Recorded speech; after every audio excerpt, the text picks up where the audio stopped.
So I'm going to get to a question that is a lot of I would say any realtors between 1 to 5 years face a challenge with. So it's fighting through the clutter to get new clients. Yes. So I remember when I first got into mortgages, I was fighting through the clutter to establish a reputation, to gain that that reputation and becoming with all the other great brokers out there. Yeah. You know, it's just to lead off with this, there are some incredible real estate agents in this industry and in this market.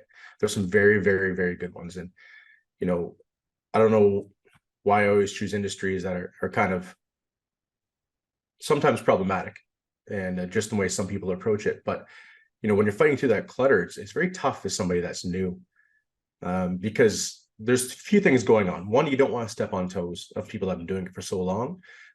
Two, the people you're going to be speaking, not necessarily about, but, you know, speaking with or essentially fighting for clientele are going to be people that you're going to have to work with as well. So you have to maintain relationships also. But fighting through that clutter, this industry is particularly different because there's no real metrics that separate yourself from somebody else. You know, someone could say, you know, time in is one metric, but just because you have time in the industry doesn't mean you're essentially good at your job. And like I said, there are people that are very, very good at their jobs. You know, I was very fortunate when I bought my house that I had somebody great, and Robert and Sandra wrote a ton to get Remax. They're not even the same company, but I highly, you know, respect them and recommend them if somebody wasn't to use me. And there's other people like that as well that I think do an excellent job. But in any other industry, there's like a competitive market advantage that you use as basically a marketing trajectory to kind of dissociate yourself from other people and showcase yourself as like a niche or showcase yourself in a particular set of skills. When everybody's kind of using the same terminology and the same marketing pieces, it's really hard to disassociate or find a niche to fit into. You know, and I've been trying to kind of create metrics to use for that.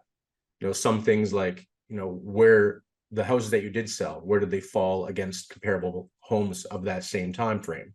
So like, you know, say you sell a house in, let's say, Walkerville. In that week, that house is sold of the same comparables. You know, how much did yours sell for? You know, it's not something that that's a really strong metric. There's only really so many things that you can use. So you can say like, well, my house, I sell houses that fall in the 90th percentile, 95th percentile of housing prices. You know, something to say to potential listing clients of like, this is what I can do for you. Other people point to, you know, their strong understanding of the copyright or essentially the agreements themselves to make sure you're not getting any type of litigation on your side. But truthfully, we should all be very good at that. That's our job. Our job isn't to sell your home. Our job isn't to find you a home. That's part of our job, right? So we should be finding a way to separate ourselves in other ways, like how good are you at marketing? You know, how good are you at communications? And it's just very difficult as a new person to kind of find your niche in there.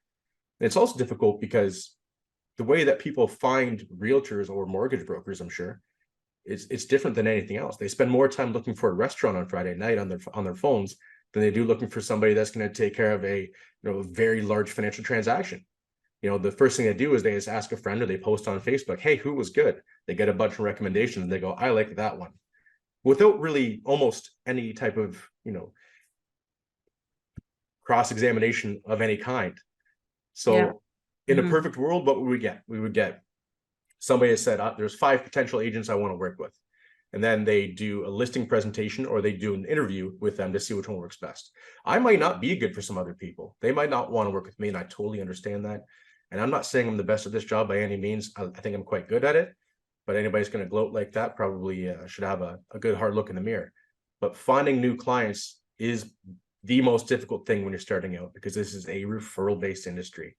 And it really shouldn't just be on referrals. It should be on skills as well. It's just hard to showcase those.